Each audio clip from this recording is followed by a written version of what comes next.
Hello,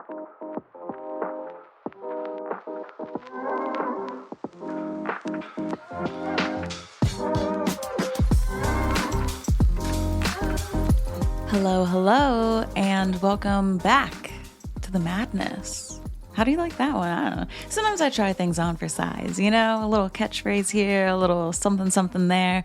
This episode is going to be mad, though. So welcome to one of the more kind of mystical, fantastical, let's explore something, get a little bit weird, put a tinfoil hat on today type of episode. I'm really, really excited to have back on a special guest, Jenny from the Red Room podcast. You probably heard her beautiful Irish voice a couple of months ago when she came on and we talked about Nixium, or I guess Nexium. You know me. I just, it's the speech therapy I had ever since I was a kid. Certain words, I cannot pronounce them.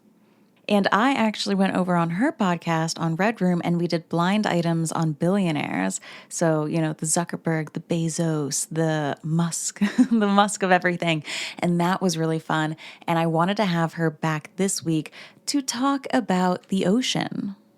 Don't leave. I swear it's interesting. It's not like National Geographic ocean. It's more ancient aliens ocean. So you probably know that I do love to dabble in a little bit of a conspiracy theory or even just a fun theory, because I think that some quote unquote conspiracy theories like giants or mermaids or even PR relationships, right? Those aren't conspiracy theories because they're not conspiratorial. They don't have any type of malicious intent behind them. I guess the most malicious way that a PR relationship could go is they're trying to get you to buy tickets to a movie or something like that. But fluently forward, I guess, the fluently part of it maybe would be the celebrities, and then the forward part of it would be the conspiracies. Who knows? All I know is that we're going to start kind of looping in some of these more because you guys seem to like these episodes. God knows I love a good conspiracy theory. So, as always, there are going to be timestamps in the show notes of this and over on Instagram because I pitched Jenny on this idea. I was like, I want you to come on and I want us to do conspiracy theories on the ocean. And as I started outlining stuff for this episode, I realized that there's about like 1.5 million conspiracy theories about the ocean. You've got the Bermuda Triangle, you've got Antarctica, you've got like flat Earth and hollow Earth in there. You've also got mermaids, Atlantis, all of this incredible stuff that could be episodes of their own. So what we're focusing on this week is the idea of aliens living in the ocean. That part sounds crazy.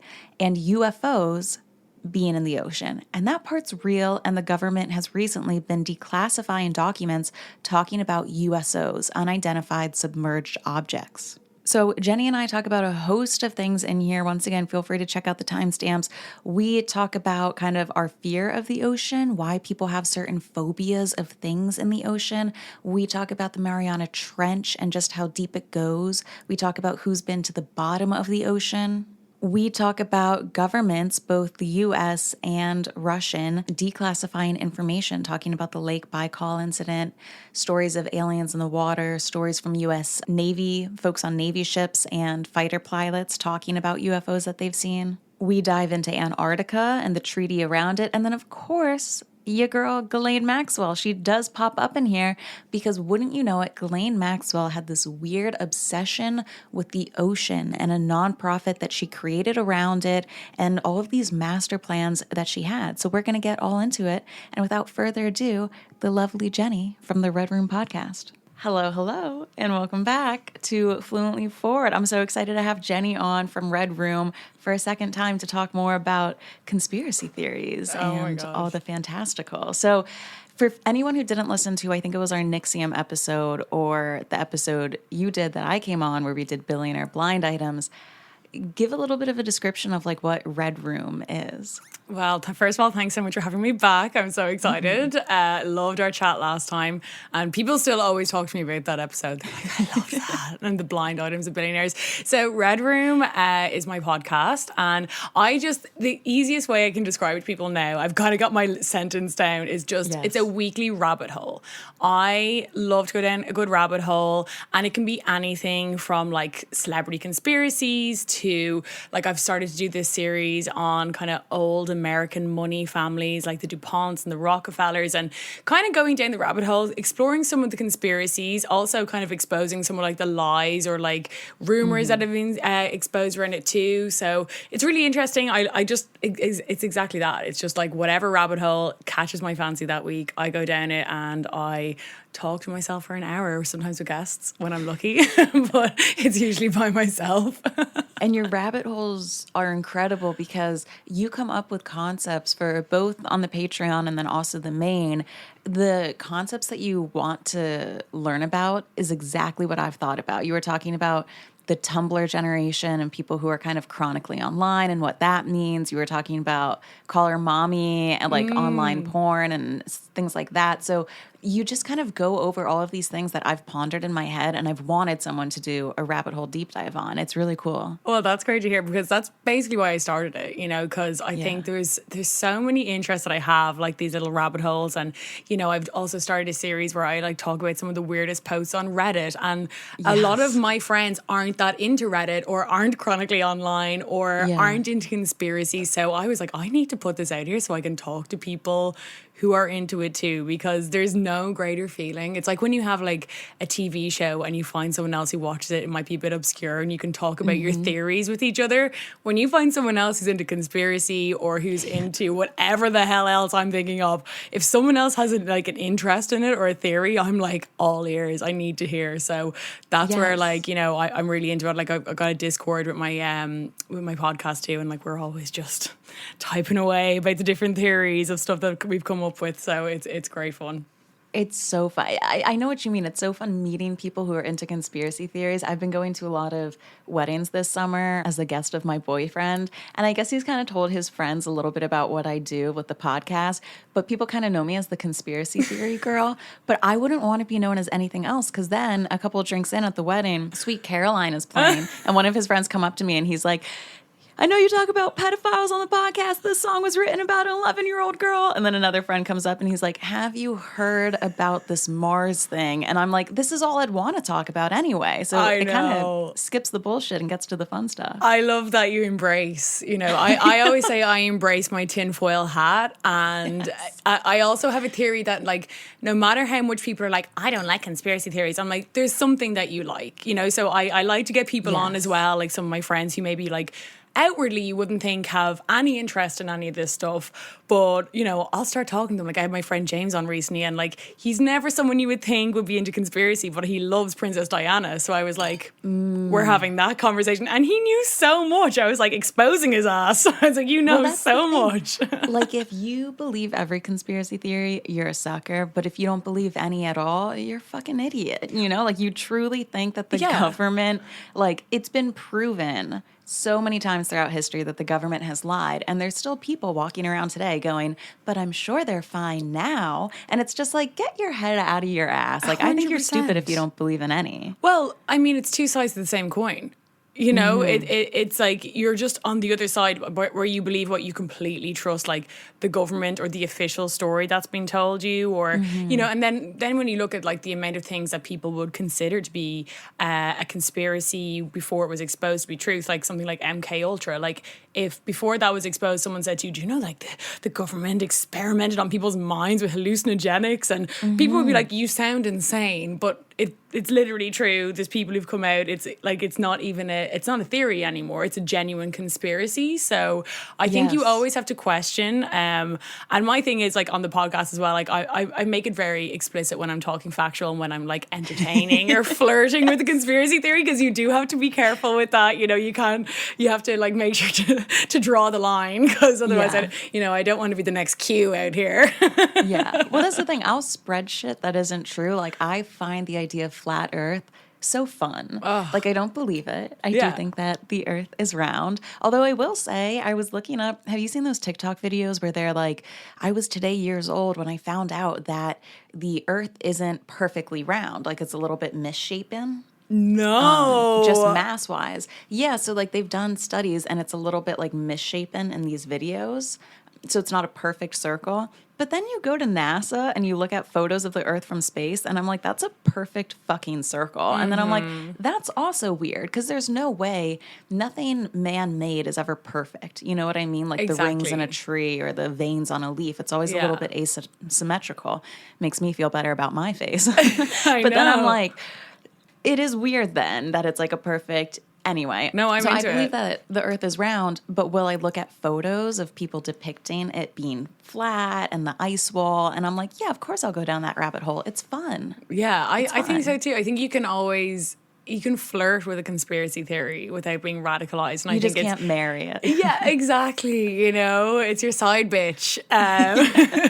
You know, you can just have a bit of fun, but like, or like your office, like a little romance that you like in the office, but like, you know, you're not going to pursue it. You're not going to shit where you eat. So Just a little work flirt. So today, exactly. we're flirting with the ocean. And when I first reached out to you, I was like, let's do some ocean conspiracy theories. Then when I started putting together the outline for this show, I was like, okay, we have mermaids, Atlantis, the Bermuda Triangle, Antarctica. I was like, actually, I don't know. I had such a big head. Of course, you can't do that in an hour. There's so much.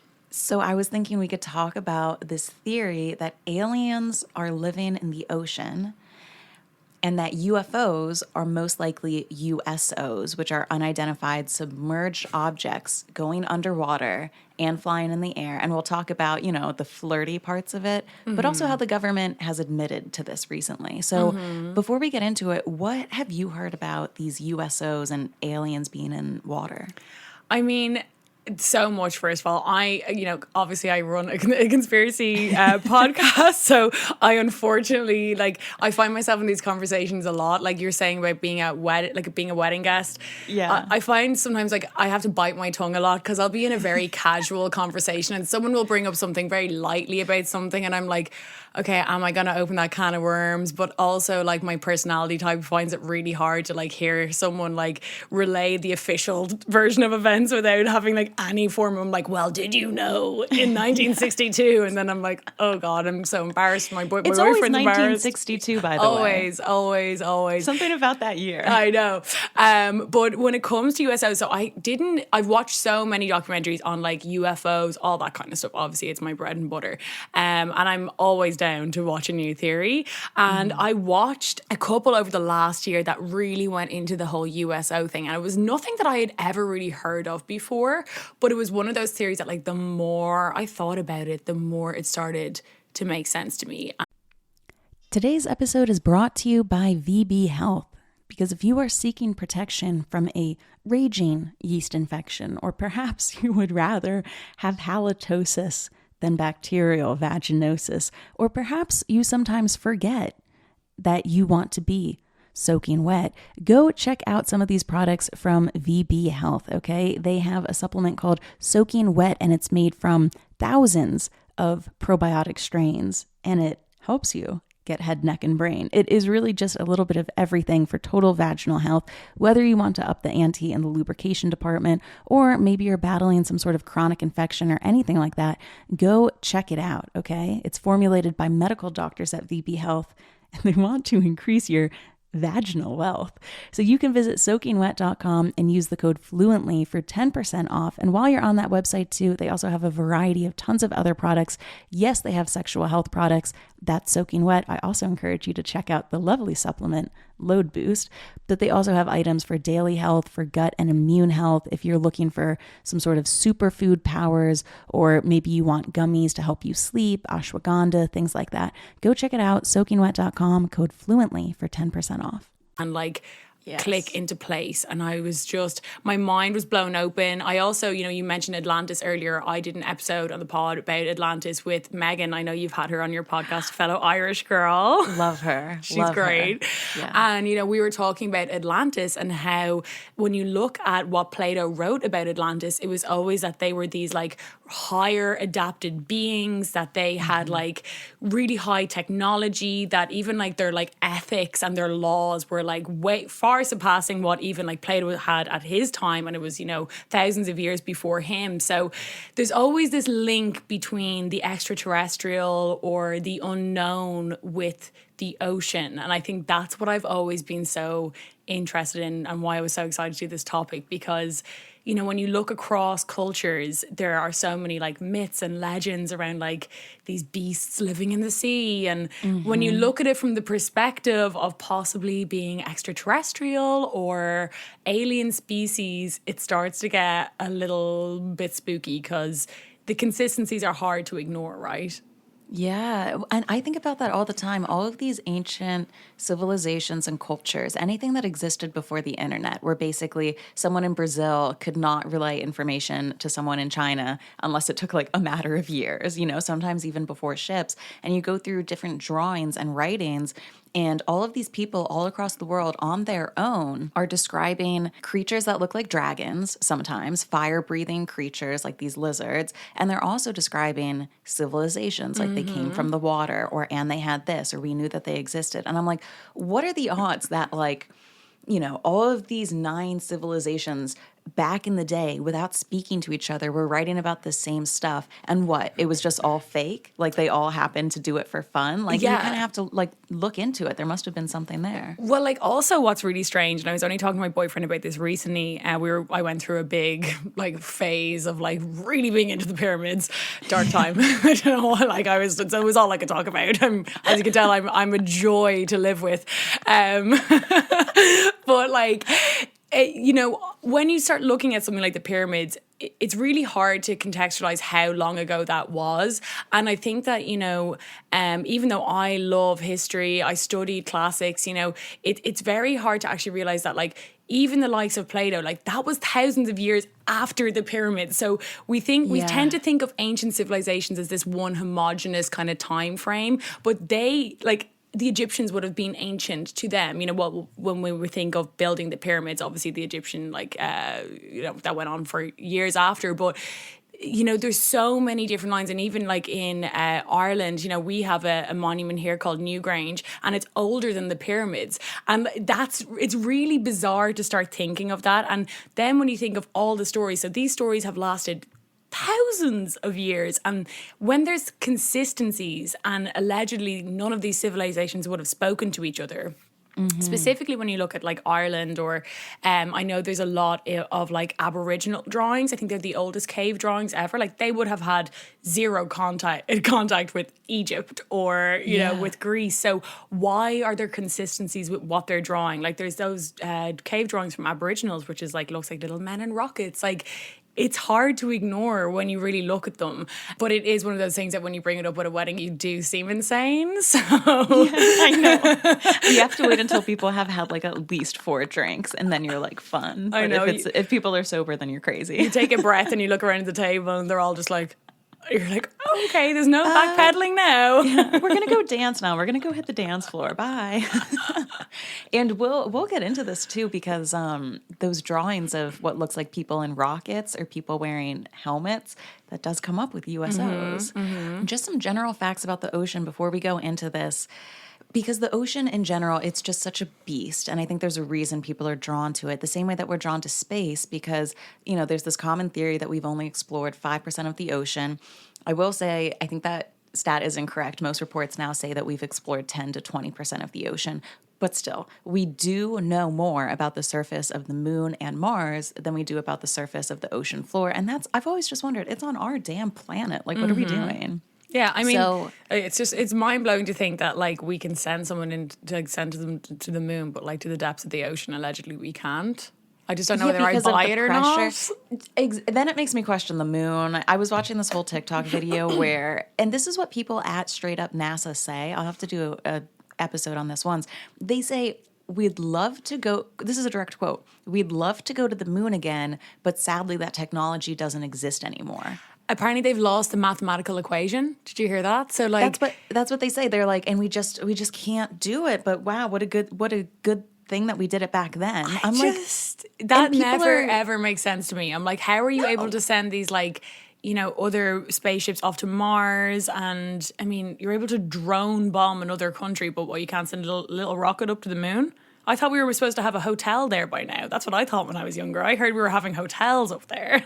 It just strikes me as crazy. Like, I really think stuff goes on in our society where I feel like any normal person on the street, if you heard that quote from NASA, you'd be like, well, that just doesn't sit right with me. Like, that's just a natural, logical conclusion. But you say that and you're deemed the crazy person. I'm like, Oh, yeah. no, I think it's weird that NASA is saying that we had better technology, decades and decades ago than we do now. We just know that that's not true. Mm-hmm. We've explored about 10 to 20% of the ocean. There are a lot of people who believe that our maps of the ocean floor are really important for warfare, for submarine divisions. So there is a chance that maybe we know a lot more about the ocean, but they're just never going to release it to the general public or admit that they know as much, which I could completely see. Yeah. Now, a big reason why they say that they haven't explored a lot of this is because the depths of the ocean are so massive. So obviously, you know about the Mariana Trench, deepest part of the ocean in the Pacific. People have gone down there. A few different people have gone down there.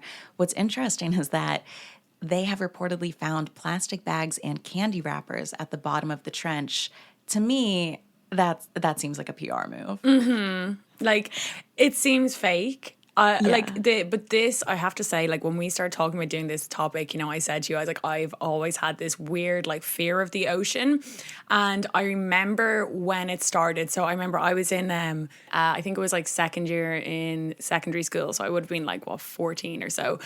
And I was in geography class, and our geography teacher said to us, like, really casually, she was like, oh, and then there's this thing called the Mid-Atlantic Ridge, which is a mountain range in the middle of the Atlantic Ocean. And, the smallest mountain would be larger than Everest. And I remember everyone else being like, and I was like horrified. Yes. I was like dread. Exactly. It gave me this feeling, like the most uneasy feeling ever. And then I remember it was brought back up again. Maybe, I don't even know the year this came out, but whatever year Finding Nemo came out, there's like that scene. You're shaking. You're like, I'll never see that horror movie. I'm like, I needed a trigger warning, okay? It might have been 2004 or whatever, but I needed one. But it was like, there was this scene in it where like Dory and Nemo are like swimming, and then like there's this big drop of a cliff. And it sends chills down my spine. The thoughts that there are that should be illegal information. I'm like, please keep that under wraps.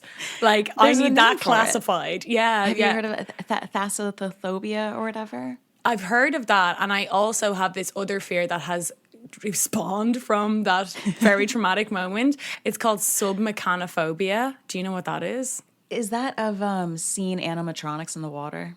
It's the fear of man-made objects submerged under deep bodies of water, and I can't even Google it. Like, I genuinely, if you Google it, like the images there, that is like, if Saw found me, they would be like taping my eyes open and making me watch pictures of like, there's this huge Jesus sculpture under the water. Like, even thinking of it, it genuinely troubles me so much. And yeah, I think like that came into it as well when I saw, you remember in Titanic when James Cameron, who I know, went down as well. He went down, and when they started to see the Titanic, like it honestly haunts me. You get scared of that stuff. James Cameron gets like bricked up when anything sinks. He's like, let's go down there.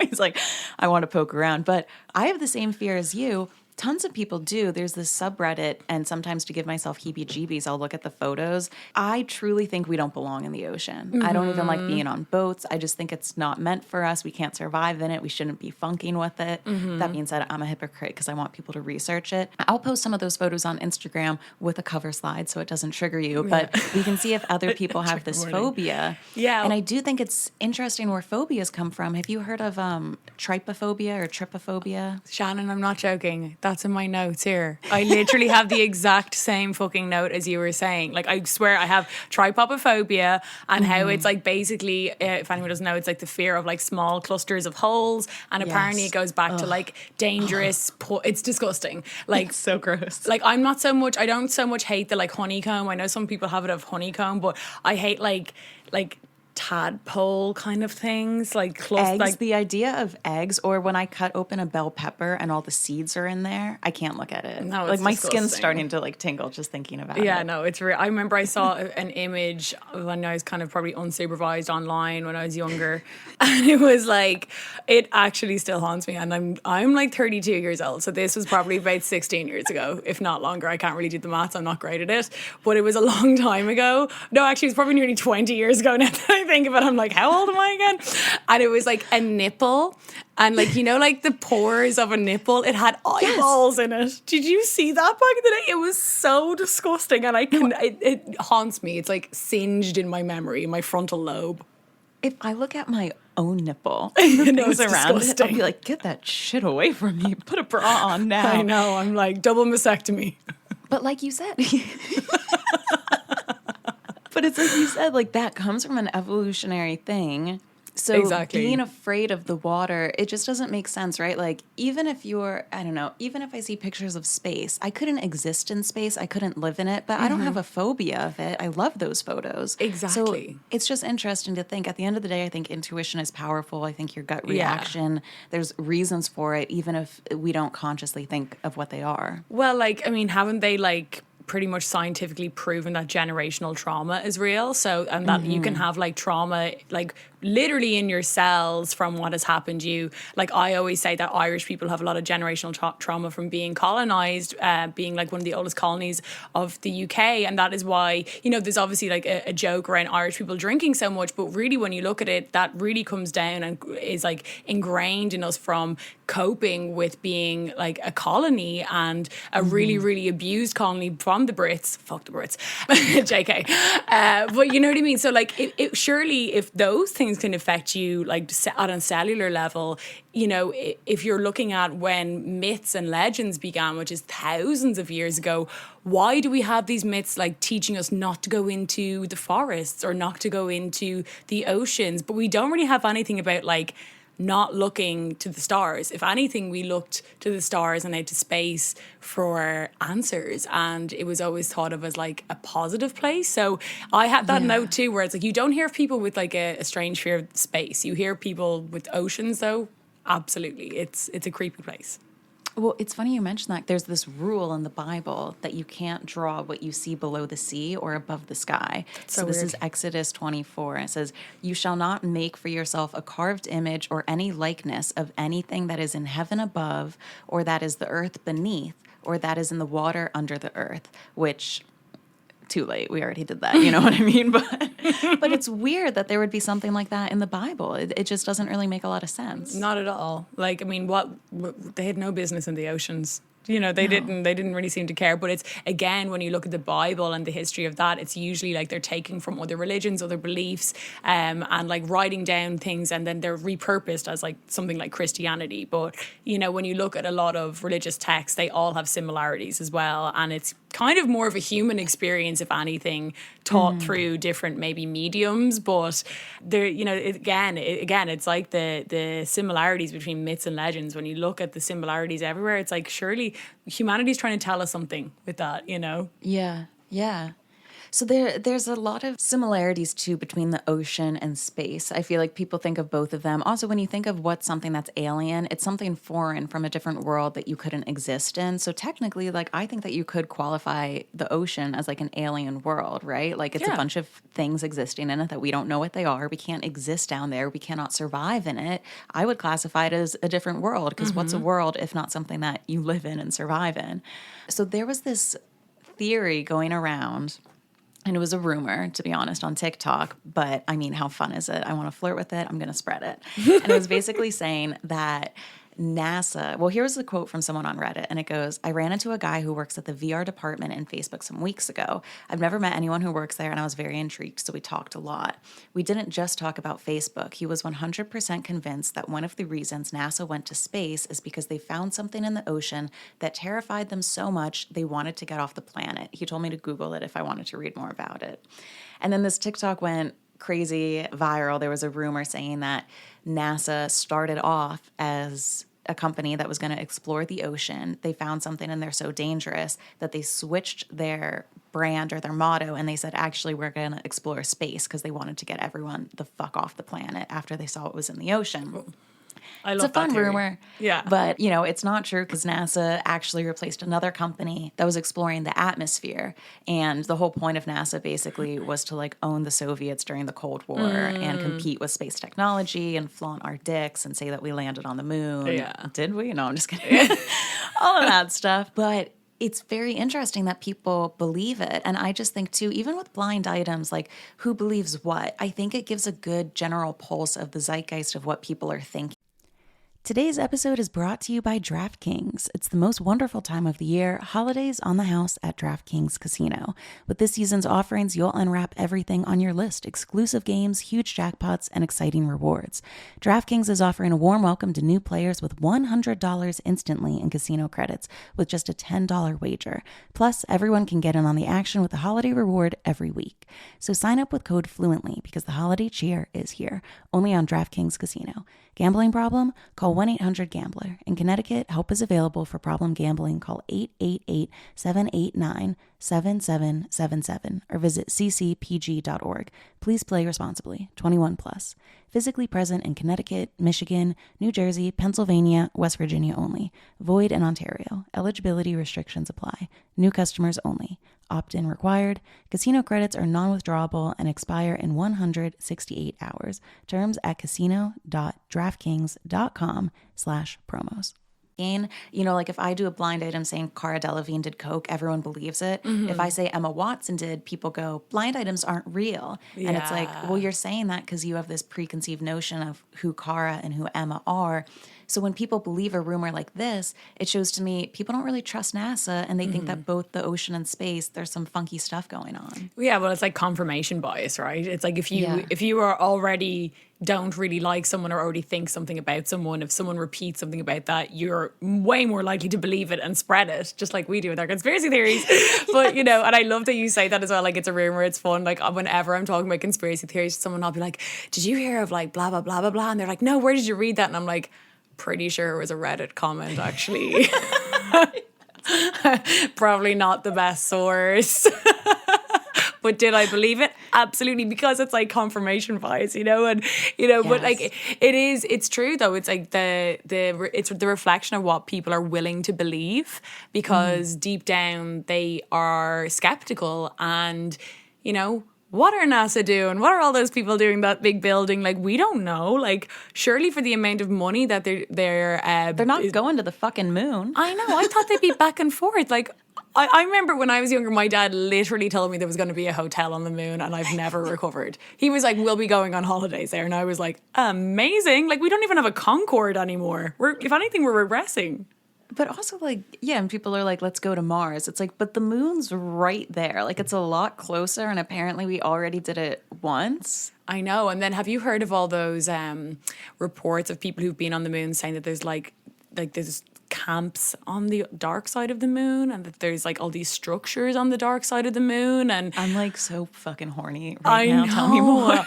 And like I just love, but like a lot of people have come back from the moon who like have been there, or like flown around it, should I say, like not landing on it. Yeah. So obviously we've flown nearby, saying that there's like army bases and massive structures on the dark side of the moon. So, you know, it is like, what's going on there? Why are we not allowed to go back? Like, what have they put there? That's what I want to know. Well, it gives me the same vibes of Antarctica, where it's like, ooh, here's some crazy thing, the moon, Antarctica. Let's explore it. Okay, we went there. Nobody's allowed to go now. Now it's secret. You can't come here without, you know, money or a warrant, or if you're a researcher, and we're just all going to agree that this place is off limits. And it's even like, then, what? I thought we were going to explore both these places. It's like, but even then, aren't you only allowed like sail around it? Like, you're not allowed actually get off. Like, it's, you know, and it's like, what if this is just, especially the North Pole, we're not allowed to fly over it anymore? Like, well, no one flies over it. It's because there's nothing there. And it's like, let me decide. Do you know what I mean? It's just so weird. Also, the treaty for Antarctica. No. What was it, it was done in the 1950s, 1959.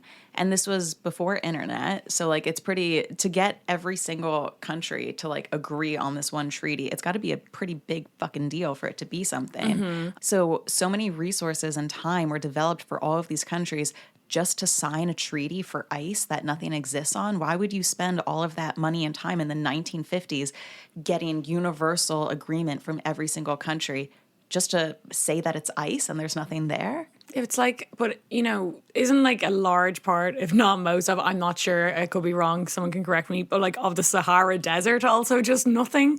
We're like, we can fly over there. It doesn't make any sense. So I don't know, the whole Antarctica thing, it reeks of suspicion for my conspiratorial mind. I'm like, why am I not allowed to go there? Not that I would, like, I hate the cold weather. Yeah. I would never want to, but I'm telling you, if they axe that treaty, I would be strongly considering it. And I need get to there see in a paddle boat and I'd be like, I'm here. Let's see what's going on. Definitely.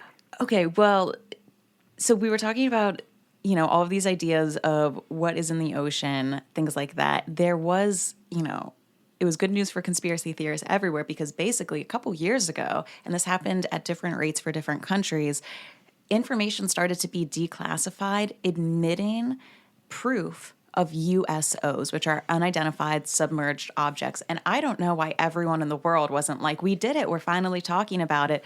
Obviously, when the US declassified it, it was during COVID, so I think everybody was a little bit preoccupied. But let's start with what happened in Russia. So basically in 2009, the Russians declassified info that they had accounts of interactions with USOs. And my first question is, why does the government declassify stuff? I know. So have you ever heard of Stephen Greer? No. Dr. Stephen Greer. Okay, well, you need to get into him because he'd be very interesting. Now, some people do say that he's like a bit of a cowboy because he has this app that he seems to be selling through his documentaries. But his documentaries are amazing. There's one called Close Encounters of the Fifth Kind. And I've heard of the name of that. It's really, like, it is really, really crazy. Like, there's a lot of really crazy UFO footage in it, which is so interesting. But he claims that, like, his whole thing, he's worked with the government for years, or had done anyway. And his whole thing is basically that the government, like, no matter what government, is going to start disclosing encounters with aliens in order to like instill fear within us about alien species so that we will all be basically on board with some sort of like interstellar war. Sounds crazy, but I think I've got the right audience for it. So he's basically like, there are a lot of like really good alien species out there. And his theory is like, when you look at the interactions that we have had, the majority of them, we have been the aggressors. We are chasing them. We are like trying to shoot them down. And, when you look at it historically with like a lot of like UFO interactions, a lot of people, and this actually even goes back to the whole Antarctica thing. So what's that guy called? Richard Breyer? Richard Bird. So he claims that when he claims that he basically found this ancient civilization when he went to the North Pole, I believe. And he says that when he met the people there, they said that they began to be very afraid of humankind when the atomic bomb went off. Now, that is also repeated by so many people who claim to have like been like abducted, or just so many stories of people saying that alien species really got interested in humankind when we detonated the atomic bomb. And Stephen Greer claims that this is because it's such amazing technology and we only harnessed it for evil. And his theory is that it then began like alien species to be afraid of us basically and thinking like that we are the volatile ones. And when you think of it that way, it's like, oh my God, yes. Because he kind of says that like, so many of these alien species are living on these places where like, there's no such thing as an economy. Like they're all these like higher level conscious beings. They're living in a very different like level of consciousness than we are. And we're like quite low on the totem pole in that. So that we're very unevolved in comparison to them, but we're very volatile and we're dangerous. So yeah, so that's his whole theory. And like, I kind of buy it. I'm like, because historically so many governments do that. They try and make someone seem like the enemy so that we'll all back them in a war against them. And it's what they've done for like, hundreds of years. When you even look at like colonialism. You know, they think they call someone like a barbaric community of people, so we have to go in. Savages, yeah. So that's why they're like, and they're like, the aliens are pedophiles with oil, and we're like, oh, let's get them. basically, like, yeah, that's all they would really have to do. They'd have to like harness that QAnon community, and they would have all the backing in the world. But it's entirely true that if they wanted to hurt us, they could. Because when they talk about, and we'll get into some of these government recollections of what they've seen, the technology is light years ahead of us. They completely have the power to do whatever they want. And there was also been stories of UFOs sighting around nuclear facilities or where we have missiles. And the UFO will be sighted. I think there was a place in Malibu where they had missiles and the UFO was hovering above it, and they took all the missiles offline. Yeah. And like they were also like turning them off, turning them on, turning them off, turning them on. So they were like toying with them, basically being like, look what we can do. Like, we can fuck with your technology really easily. We'll let you have it. But it's like a poking the bear. It's just like, just so you know, we can come down here and shut this all down. And there's been loads of accounts of that happening at missile centers where they've turned down like all of the technology, all of the computers, and then turned it back on, turned it off, turned it back on. Creepy. Like, gives me the chills. Insane stuff. But also I'm like, maybe they're out here for the people, you know? Maybe they're anti-government. Because, you know, if they're turning missiles off, you know, to me, that's like an alien for peace. So another instance of us being the aggressor with aliens, there was this incident in Lake Baikal in Russia, one of the Siberian lakes. And there were, you know, Russians who were deep diving, exploring the waters in the lake, and they saw what they considered aliens when they were diving. And they described it, I'm trying to think of the year, this was like way, way back in the day. It was in 1982. So 7 military divers reported to have come across aliens in these waters. And they said at a depth of 50 meters, they met swimmers around 3 meters tall, so like 9 feet tall, who were dressed in tight-fitting silvery suits. They did not have any scuba or any other devices, just helmets on their heads. So first of all, imagine that you're swimming and you see this being in a tight-fitting silvery suit, 9 feet tall with a helmet on. That's already triggering my submechanophobia. It's silver, like, oh. I'm such a coward. I would kill myself immediately. I'd rip out my scuba diving thing and just be like, give me the bends. I don't care. I don't want to live in this world anymore. Like that. I used to also say like a huge, completely irrational fear of mine would be, again, who do I think I am? I'd be swimming in the ocean, like, I don't know, somewhere really remote. And like, I'd be like looking in the ocean like, oh my God, it's so nice, blah, blah.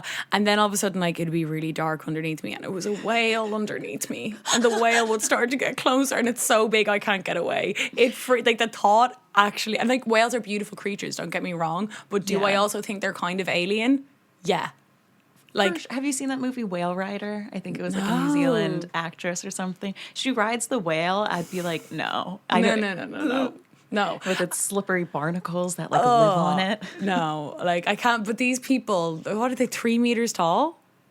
Yeah, and I guess the divers are obviously braver than us because they came to the surface, told everyone what happened, and they had an order to catch these swimmers that they were calling them. So 7 men go down with nets to try to catch one of these swimmers, and when they approach it, you know, in this aggressive attacking way, this massive force blows them out of the water and they rise rapidly and they all get the bends, and there's 7 of them. So they didn't have decompression devices for all of them. So 3 people died from the bends, and 4 of them they were able to bring back to life, basically. And they haven't spoken about the incident. They said that they were too shaken up, but a lot of people think that the Russian government, you know, told them not to talk about it. And what's really interesting about this is from the description of how they were describing these swimmers, which, by the way, like, what would be the reason that they were all blown to the surface at the same time? Yeah, you know, they all decided to paddle as hard as they could. It just doesn't make any sense.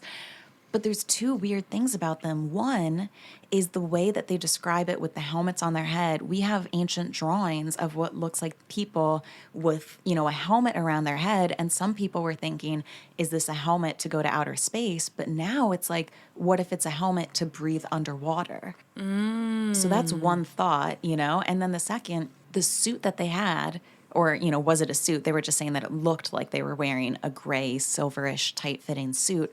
Some people are thinking, are there aliens in the water that have evolved from dolphins the same way that we've evolved from monkeys, right? Because you have these certain animals that people describe as incredibly intelligent, very people-like, the way that they communicate, the way that they interact with each other, their hierarchies.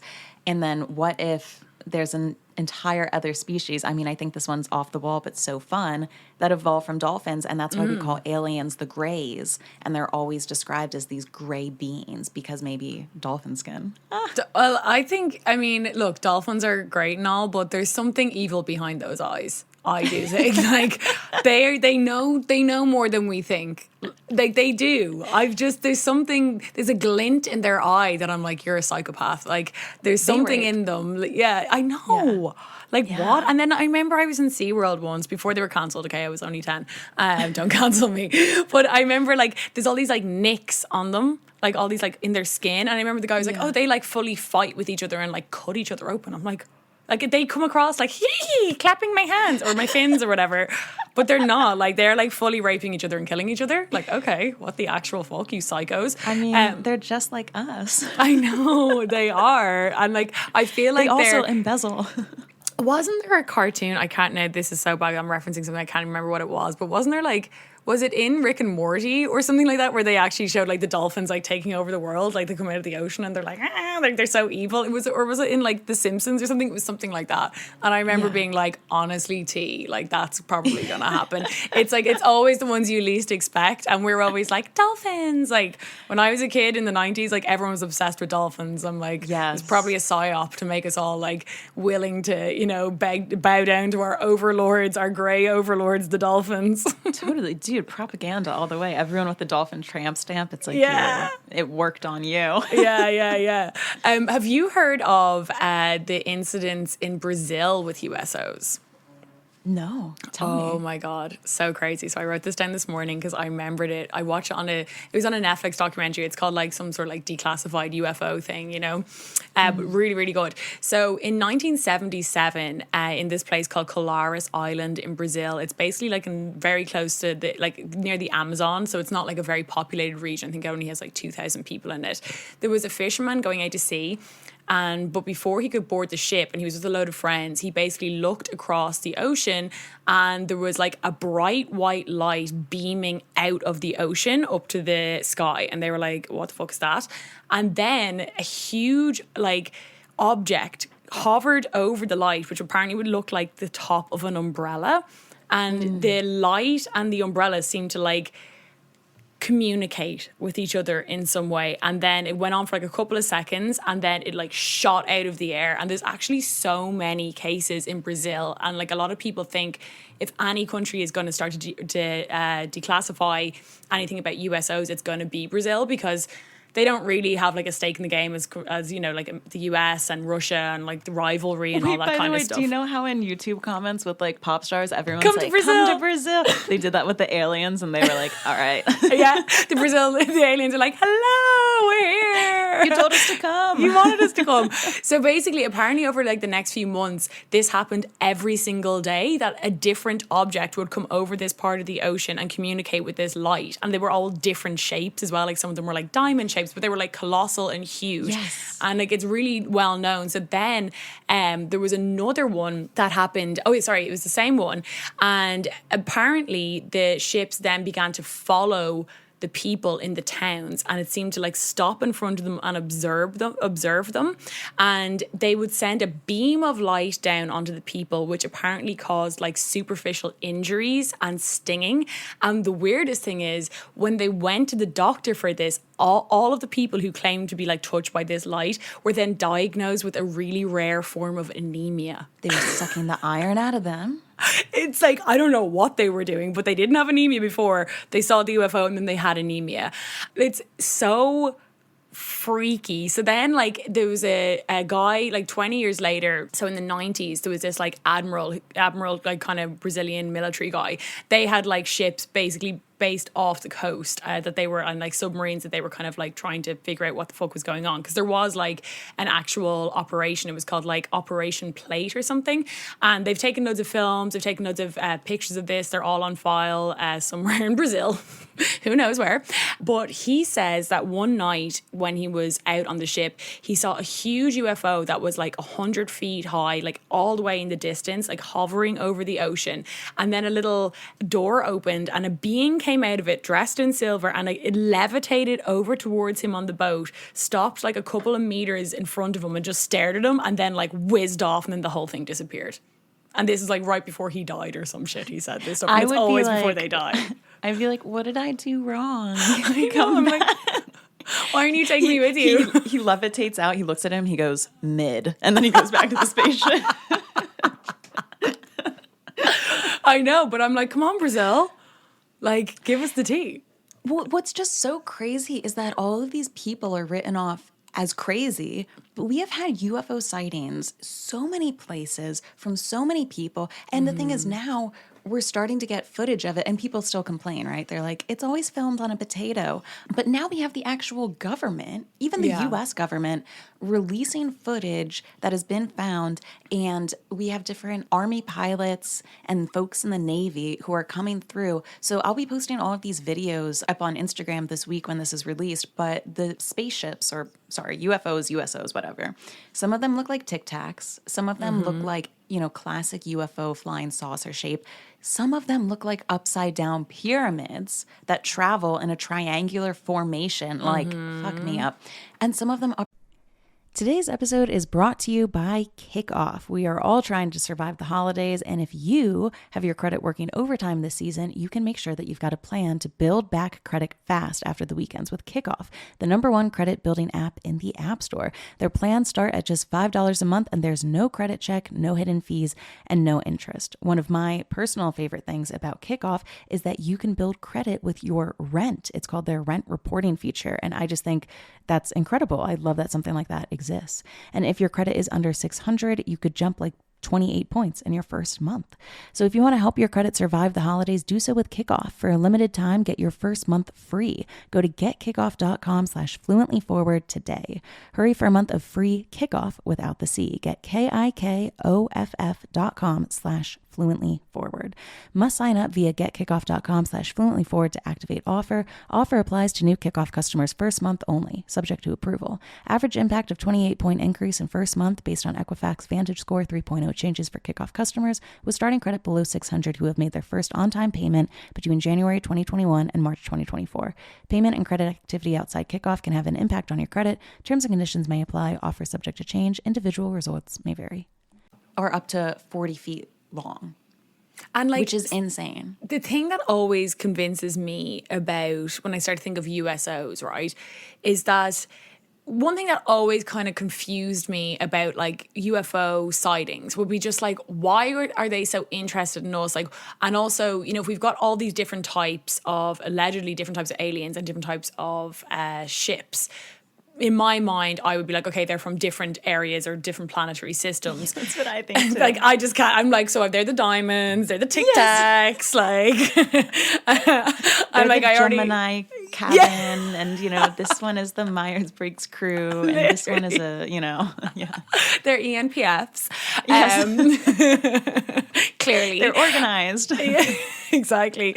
So, but, you know, and I'd always be like, well, what, like, would it not take them, I know they're meant to have better technology, but it's obviously such a big, you know, excursion for them to come coming all the way out to our silly little planet. But then I started to think of like underwater bases, and I'm like, oh, maybe they just have people, like, you know, the way different militaries have different bases all around the world, like there'll be like an American base here and like a Russian base there or whatever the hell, you know. So I'm like, oh, well, they clearly just have bases maybe under the water where like they've had people, aliens or species like here forever, or people are they're coming and going on leave. Like maybe we're just seeing them going on vacation, like they're going back to their family for a few light years. They're like, oh, finally I'm off base.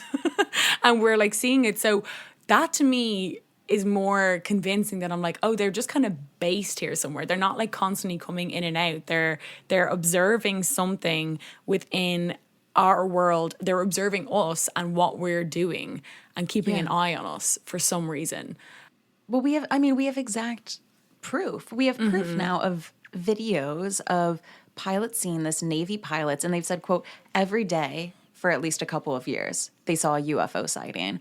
And I just can't believe this has been under wraps for so long. And they are admitting that they go in and out of the water. So what would be the purpose? And I think there was another incident in Russia where they were admitting there was a Russian submarine in the South Pacific. They were 260 meters basically down in the water, and they saw what looked like an alien formation of spacecraft. There was 6 of them traveling towards them in formation in the shape of triangles or pyramids. The triangle guys. The triangle guys, that crew.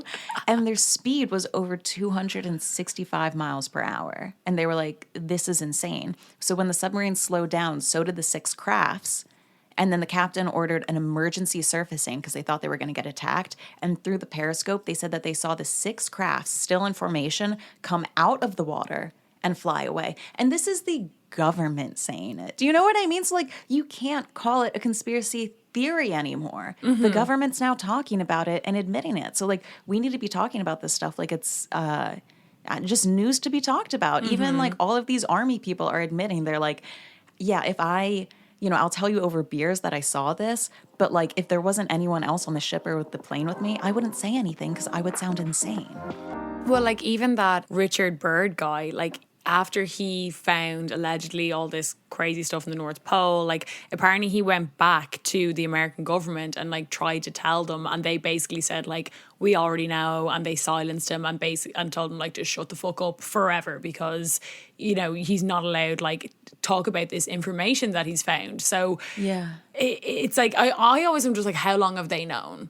That's what really creeps me out. Like, I mean, like, was it just Roswell, or is this some sort of, like, secret you're told about at some point? Because even apparently, and I know we're going to talk about Ghislaine, our good girl, Ghislaine, in a little bit, but so that guy, Richard Byrd, apparently John D. Rockefeller was one of his biggest financial aids. So for me, I always like to follow the money. Like, I'm like, what are billionaires interested in?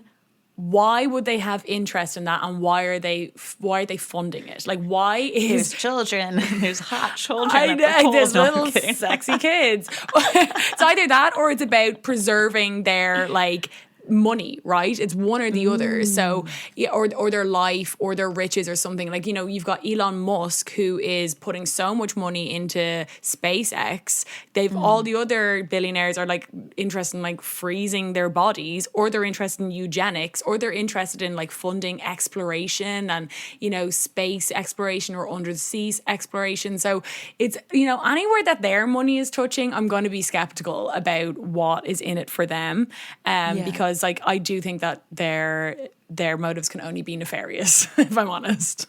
Oh, 100%. But it's also the type of thing too where, like, so James Cameron, we mentioned that he, you know, shit tons of money. He went down to the bottom of the Mariana Trench. And what was really interesting is that, like, he made they called the area that he went to Challenger Deep. It's like this deep part, which I will say they did a good job on the naming. Like, they named these things really, like, badass things. They do, yeah. And he was talking about how he says, quote, I felt like I literally in the space of one day have gone to another planet and come back. But what I thought was, like, really interesting was that the descent took 2 hours, 36 minutes. And he tweeted at the time, just arrived at the ocean's deepest PT point or whatever part. Hitting bottom never felt so good.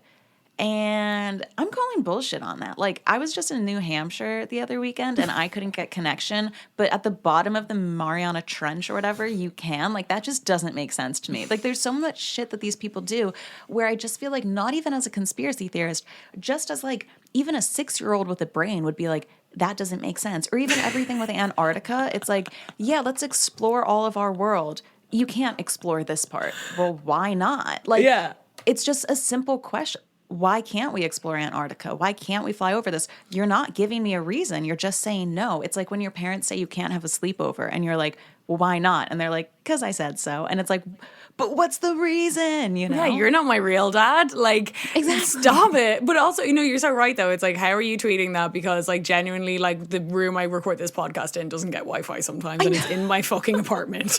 Like, I'm like, what? Why? Is it the Wi-Fi? It's like, no, sorry, we can't go through the wooden door. And I'm like, you're telling me you're down tweeting in the little Titanic mobile that you made or something? Like, I don't get In it. the trench, yeah.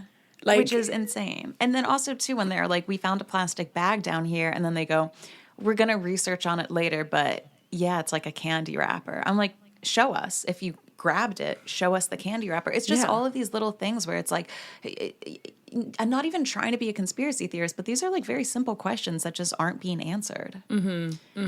So should we get into the Ghislaine Maxwell of it all? Oh, I would have thought that this... I know. Well, I always say I truly can. And it actually annoys me when I do it. I can always bring it back to Ghislaine and Epstein. Like anything you bring up, like someone's talking to me about Love Island, and I'm like, well, did you know? What about a molestation island?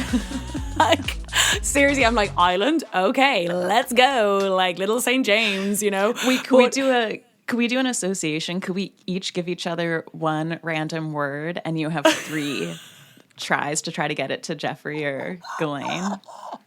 Oh my God, I'm under pressure now. I'm like, what word? I don't know any words anymore. I'm going to give you apple.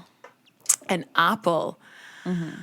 Oh, well, I mean, immediately I go to like forbidden fruit. There we go. That's one. There you go. Forbidden fruit, Eve. I'm like, Jeffrey and Ghislaine, little Adam and Eve, the forbidden fruit, was she the evil woman who lured him in, or was he the mastermind behind it all? I don't know. I would listen to that podcast episode. I know, I should do it. But I think people are like, please stop. Please stop it, Jenny. Yeah.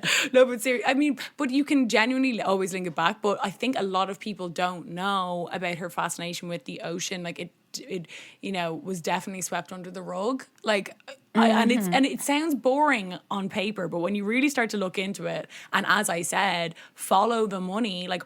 Why would a billionaire's daughter who is friends and, procuring children for a really rich and powerful man, why does she have such an interest in the ocean? Why does she want to explore it so much? And why didn't she have like a passport for this place called Terramar or something? Yeah, so she created this nonprofit organization called the Terramar Project, and it died the same day Epstein did, which is just like, that tells you literally everything you need to know. So it was founded in the U.S. by Ghislaine Maxwell in 2012.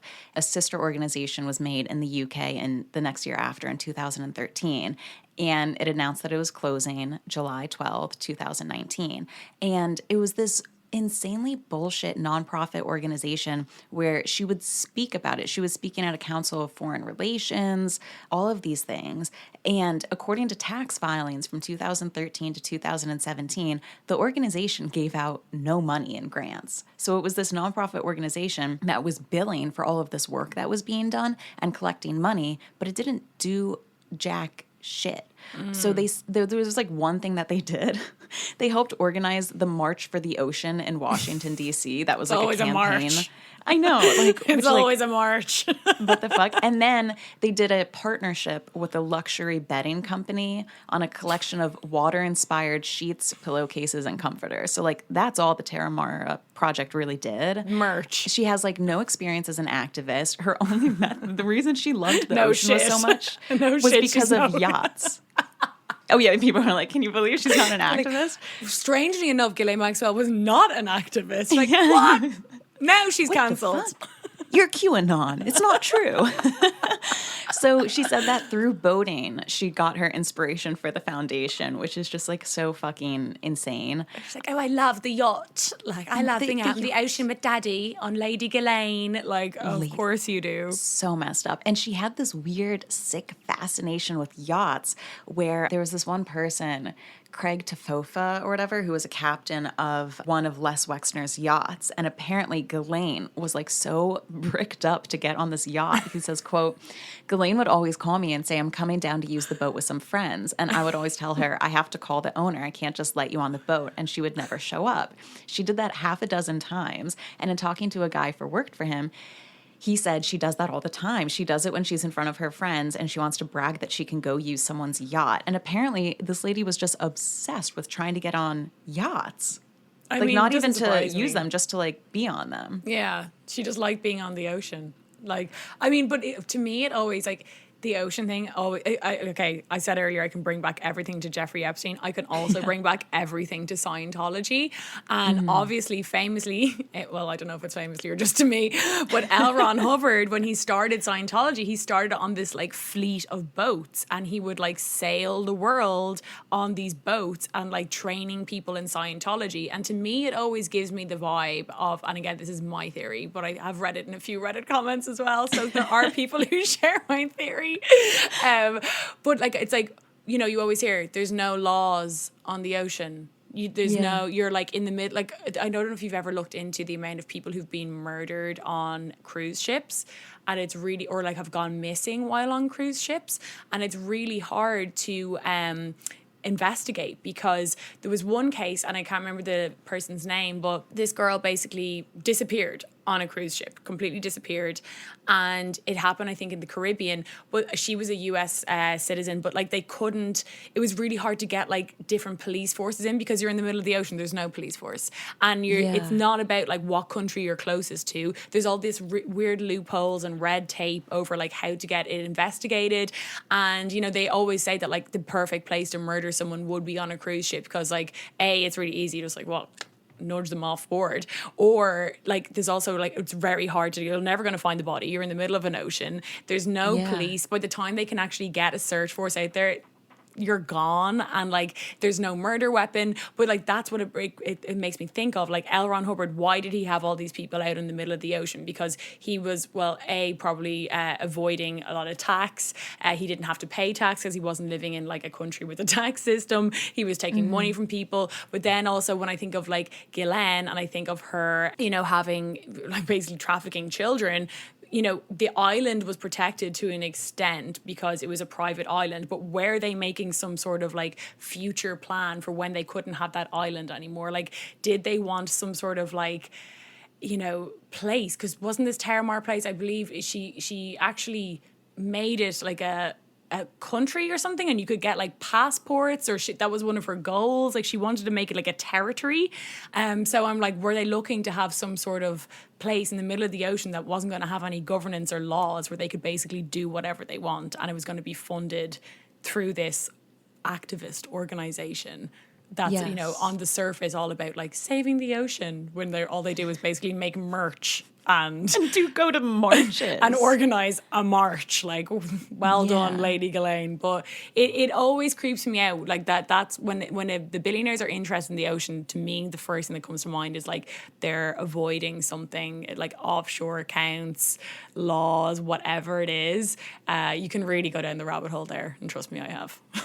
Oh, no, absolutely, totally. And it's also one of those weird things where maybe it was because Ghislaine was so well connected, but the Clinton Global Initiative formed a commitment to action with Terramar in 2014, which is like, now you have the Clintons involved when your organization is like literally doing nothing. There's also like a lot of weird stuff about the Clinton Foundation and how they basically funded Chelsea Clinton's wedding and things like that. But it's just this like really weird shit. Also, apparently, Ghislaine Maxwell knew how to pilot submarines. Well, I do believe they do teach that in a private school, whatever private school she went to. It's like, you know, that and skiing.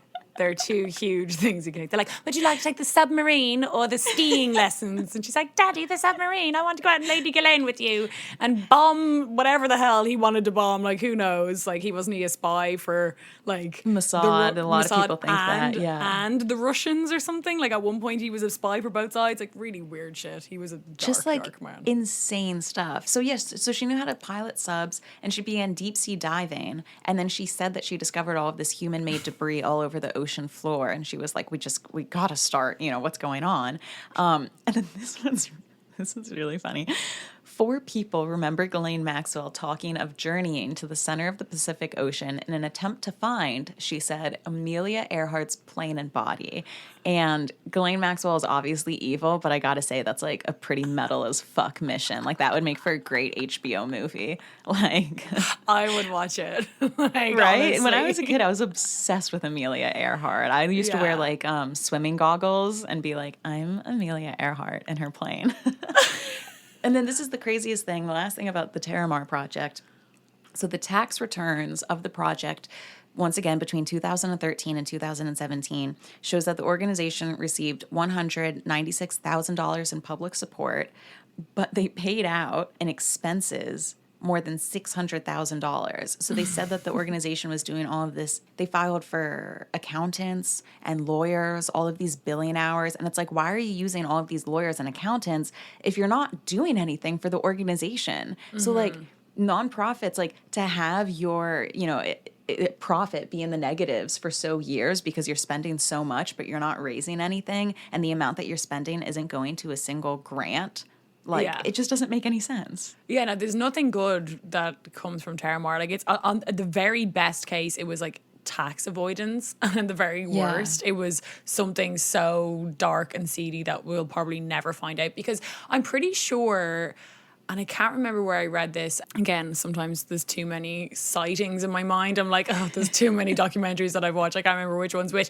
But I'm pretty sure, like, I think it came up in the Ghislaine's trial. It was something to do with, they were trying to prove that she did have interactions with Epstein after she claimed to, because she claimed like they broke up and they never spoke again, basically. But they found like checks from him.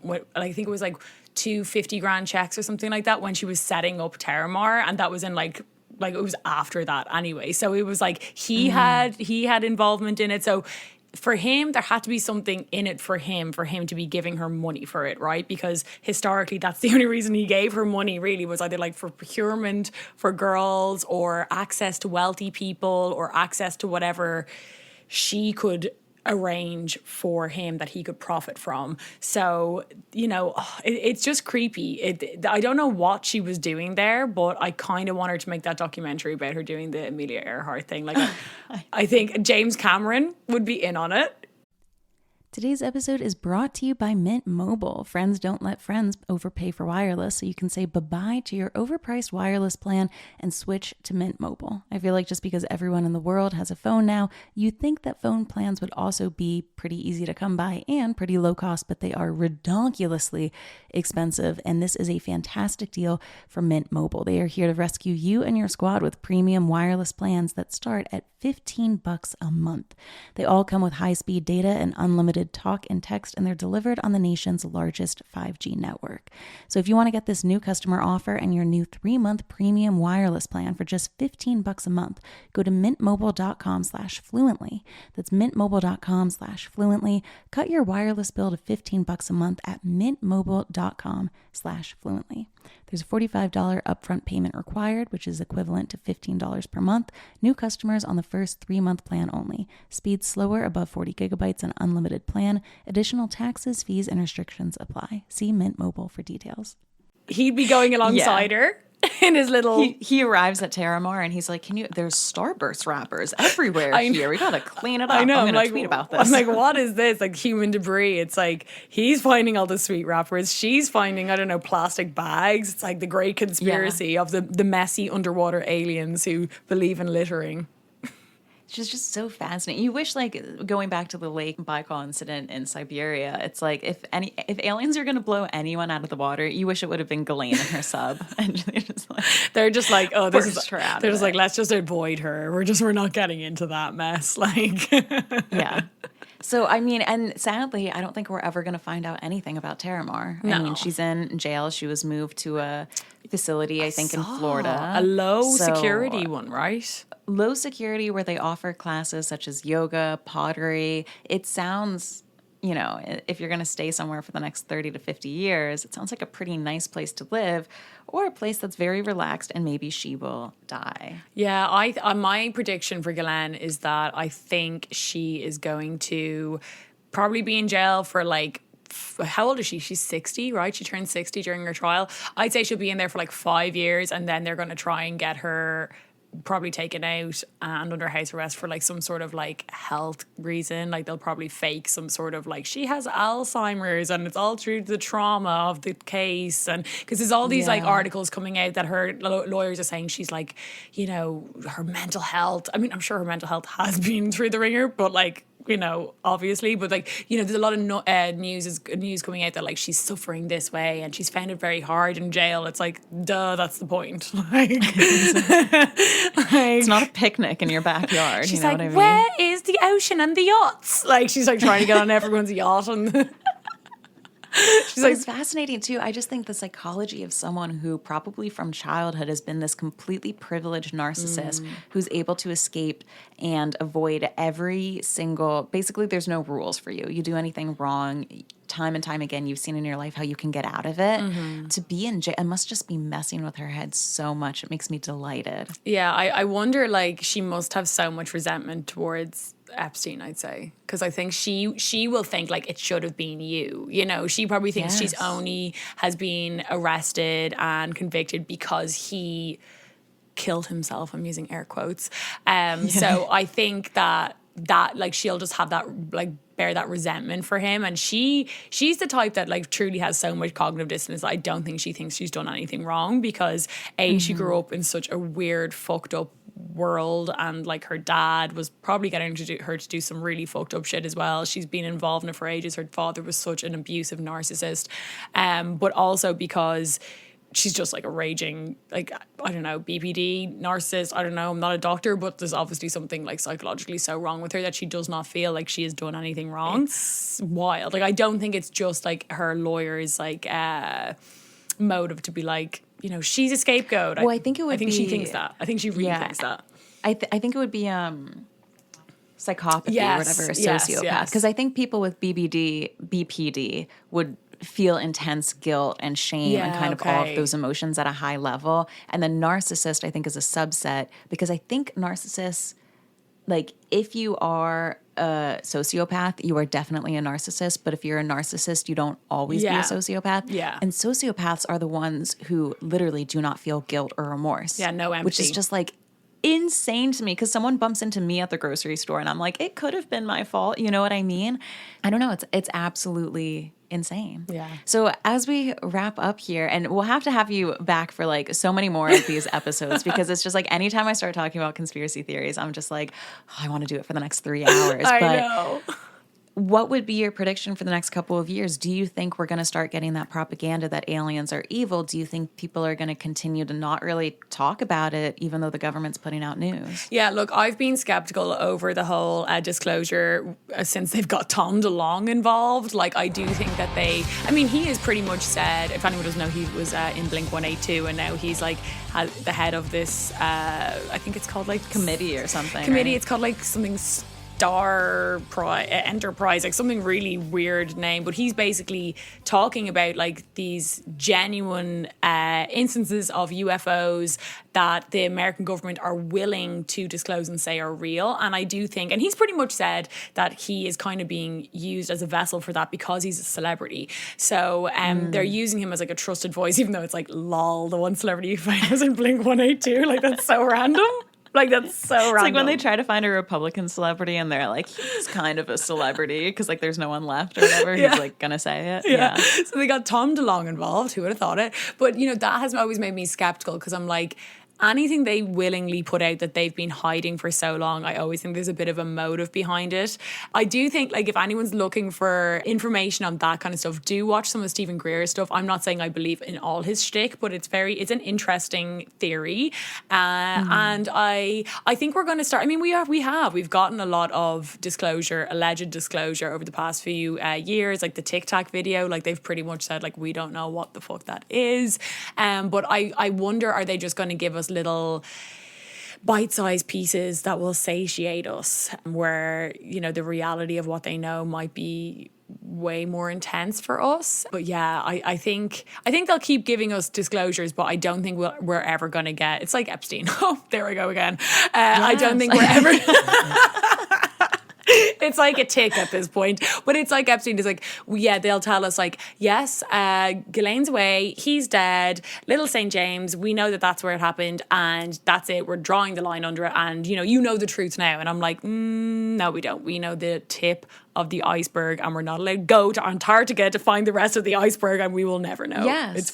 It drives me insane when I think about it, but here we go. It's insane and, it's really infuriating, but I hear you. It's the type of thing where like you sound like a complete nut job if you just talk about stories that people have said or word of mouth. But then when the government releases information about it, it kind of legitimizes the issue. But also at the same time, when has the government ever been like, I'm doing this just because it's nice? Do you know what I mean? Like literally, that's never happened before. But I just think it's a really fascinating fact. And I will say the government hasn't said that these UFOs and these USOs are alien or extraterrestrial. Mm-hmm. I think they were at first wondering, is there some country that secretly has the most insane technology? Mm-hmm. And these unidentified crafts that we're seeing is really Russia or China who's like secretly ramped it into high gear. But I'm pretty sure they declassified it because every single country said, we don't know what this is. So like we can't claim it as ours. So there is this small chance that one country has that technology. But, like, that technology is light years ahead of us. Like, there's no craft that comes close to being a fraction as fast, quick-moving, able to go up and down, the pressure in the atmosphere. It doesn't even affect it. Well, so like, it has to be extraterrestrial. So, for example, there's a guy called Bob Lazar. I don't know if you've heard of him. And yeah, he's amazing. I love him. But like, even if you think of it in that case where you're like, oh, it's a country who has this incredible technology. If you believed what Bob Lazar said, you would know that allegedly a lot of military operations from, he says US, and I'm sure from other countries with a lot of money, are reverse engineering from UFOs that they've found. So it doesn't necessarily negate the fact that UFOs are alien craft. It could be another country, but where do they get that information? Because that's not widely available information. So they could be reverse engineering from different pieces of technology that they have found in their country from UFOs that have crashed or whatever else. So, and they could be test flying it, but where do they get that? And why aren't we seeing those? If that information is out there, it's like the moon landing thing. Like, they're like, oh, we forgot how to do it. If you can make this incredible piece of engineering, like this plane that can change direction, all that kind of stuff, why are you keeping it secret? You're keeping it secret because you probably can't explain how you came to that endpoint, right? Because it's like, hold on, like we've got the Boeings that can barely take off the ground and you've got this thing that's like zip, zip, zip, like shaped like a Tic Tac, like, and it takes me like 6 hours to get to New York from Dublin. Like, what the hell? So, it doesn't necessarily mean that the UFOs don't exist. It could just mean that they have much more contact with them than we think. So, and I wish that was true, and I wish that's where the money was going. Mm-hmm. And, maybe it is. I mean, obviously, I understand why. I think COVID was a pretty big example of you tell the public that that a pandemic is happening, and you watch as like everyone turns into the worst version of themselves and thinks all of these crazy things, from every single direction. I've seen the most insane stuff from everyone about COVID. 100%. So how do you think we would react to aliens? But if I knew that our tax dollars were going to reverse engineer fallen UFOs and stuff, I'd be like very happily being like, all right, 30% of this podcast straight to that fund, instead of being bitter that it's going away. You would, but then you're like, what are they going to use that for? And is that going to be for, again, if you think of what Stephen Greer believes, that we are the volatile ones, like maybe I wouldn't have much faith in military operations for using that technology for good. I would presume they're going to use it to, drone more countries in the Middle East. They're not going to be like, 100%. let's like fly iPads around the world with this incredible Tic Tac. It's going to be like, ooh, we can like put Tic Tacs in the Middle East now. Like, woohoo, guys. Like, let's go. Yeah. You're going to go there in like half an hour instead of like whatever, how many hours it takes. Like, good God. Like, they're just one note, They're like, how can we use this for war? Yeah. And that topic, I would love to have you back sometime to talk about this topic that I've just always been interested in. And when you bring up concepts like that, it really makes me think about it, which is I think that people, I'm going to sound like such a fucking loony bin right now, but whatever. Don't worry. I think I've lowered the bar. I know. Just two nutters talking to each other. But I do think that people try to kind of dampen women's natural gifts. I think that women are very intuitive creatures, very empathetic. I almost think that some women have almost like psychic-like abilities with how intuitive that they are and caring and how they can pick up on these subtle nuances. And I feel like men being in power, I think that people try, and society does, I mean, we see it all the time with advertisements, keep women focused on being skinny and looking pretty. And that's what you're supposed to focus on. Because I think if we focused instead on other gifts, like women would really be a powerful force. I just think of the world if women were in charge rather than men. And if we found a UFO spacecraft, would probably be like, how can this connect us all to each other more? And like thinking about it for that way, like my first instinct is never let's bomb a country or get more power. I'm not really interested in power. So I do wonder what it would be like if society were, was run by women. Yeah, or maybe what our even goals would be. more in tune with like the likes of with like a feminine energy, or like that kind of like things that you would more so consider to be, stereotypically feminine, because we do have Hillary Clinton, who did like, pretty much start the Arab Spring. So like she really did go there. She was like war.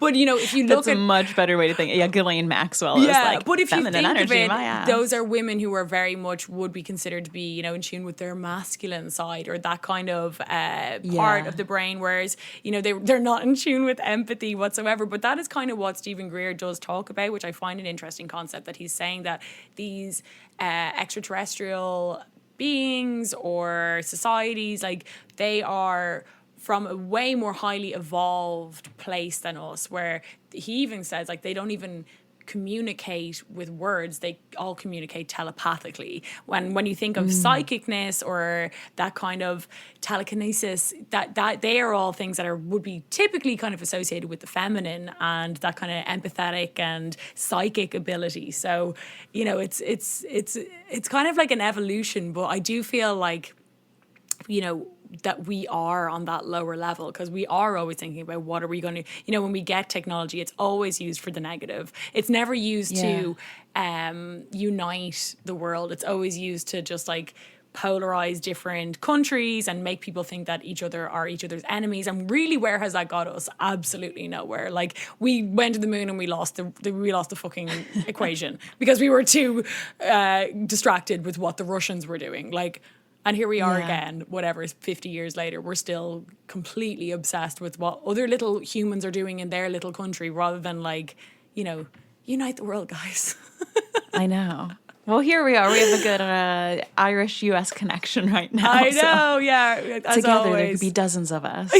I'll come over to you guys I'll come over to you, Shannon, in St. Patrick's Day next year with my bunch of shamrocks, like the way like our prime minister goes over to the US president every year. I'll come over on the 4th of July with like a bag of McDonald's. I'll be like my peace offering. Yeah. All right. Well, thank you so much for coming on. And real quick, before I have you go, just plug a little bit of your Patreon, because I love the content that you have over there. Yeah, so as I said, it is a weekly rabbit hole. Everything kind of from like internet culture, conspiracies, true crime. As I said, I've done like episodes all about the weirdest sides of Reddit, which are really great. I've started a series also on American dynasties. So I did episodes on the DuPonts, the Rockefellers. I've done a deep dive on the Illuminati, which was really interesting actually, because I actually found some conflicting evidence on why we actually believe that the Illuminati are the bad guys comes from like this book in the 60s written by these two like basically edgelords. It's really fucking interesting. So yeah, I mean, like you think of a conspiracy, I've probably done an episode on it, and if I haven't, it's on the list to do. And I'll have to get you on my podcast as well to do another one of our conspiracy episodes, because you're one of my favorite people to talk to this about, because you're as willing. I don't feel crazy talking about these things to you, because you have the same notes as me, so it's I'm like, oh thank God, because sometimes I go a little bit too far with people and they're like No, we're both definitely on the same government watch list. So if we end up in a jail cell together, hopefully it's like, adjacent neighboring with jail Ghislaine, cells. and we can finally ask her. We'll be in the we'll yoga do pottery place. together. We'll be like, so talk to me about Terramar. I too like the ocean. Just casually bringing it up in conversation with her. I love my dad's yacht. Something about the Lady Shannon. I always loved sailing it as a child. Oh yeah, there's the River Shannon in Ireland. God, she'd love you. She'd be like, ooh. There we go. It'll happen. All right. Thank you for coming on. And until the next one, we'll have to have you back. Definitely. But thank you, Jenny from Red Room. Thanks so much for having me. All right. Huge thank you to Jenny for coming and for staying a little bit longer than the hour, which was fun because I could talk about conspiracy theories frickin' forever. So that was very fun for me. And thank you to you for listening to this and indulging in me. I know that I kind of sold you on the podcast with the idea of celebrity blinds, and obviously we'll keep doing that, but I'm just, what can I say? I like to wake up in the morning, drink some coffee, and read some conspiracy threads about the ocean because I just think it's so fun. Now, something that I will not be covering, but something that I find equally interesting is true crime. I don't really cover it that much, but I'm always fascinated by the stories. And I want to shout out a new podcast. It's called Hoax, and it's also on the Cake Media podcast network, just like Fluently Forward. And it covers the Sherry Papini story. And if you haven't heard of her, she is the real life Gone Girl. She's just this, pretty attractive blonde woman who went out for a run one morning and disappeared. And nobody could find her. And she came back and claimed all of these claims very similar to Gone Girl. And then it came out that she was lying and faking the entire situation, which is just, truth is really stranger than fiction when stuff like this actually happens in real life. I'm also fascinated by rich, attractive suburban women just doing absolutely crazy and unhinged things. So feel free to check out that podcast, also on the Cake Media Network. I love Cake Media, I do. And I will give you a fun little prep for next week's episode. I don't know if anyone else has watched the Hulu documentary series called Angels and Demons, and it's all about the Victoria's Secret brand and Les Wexner, the guy who created The Limited and everything underneath it, which would include Victoria's Secret, Bath and Body Works, obviously The Limited, and, just so much more. He was basically this loaded billionaire. And we all know that Victoria's Secret has had such an issue with brand and their idea that beauty has to be this completely limited idea of just the thinnest supermodels ever. And that's beautiful. So their brand has tanked, and this documentary went into what created the Victoria's Secret brand, who Les was, and how he was connected to Jeffrey Epstein and all of the abuse that these models went through. So I'm excited to say that next week is going to be a juicy solo episode, and we are going to be going into the blind items of Les Wexner and also the blind items of the Victoria's Secret angels. I'm talking yachting. I'm talking cheating.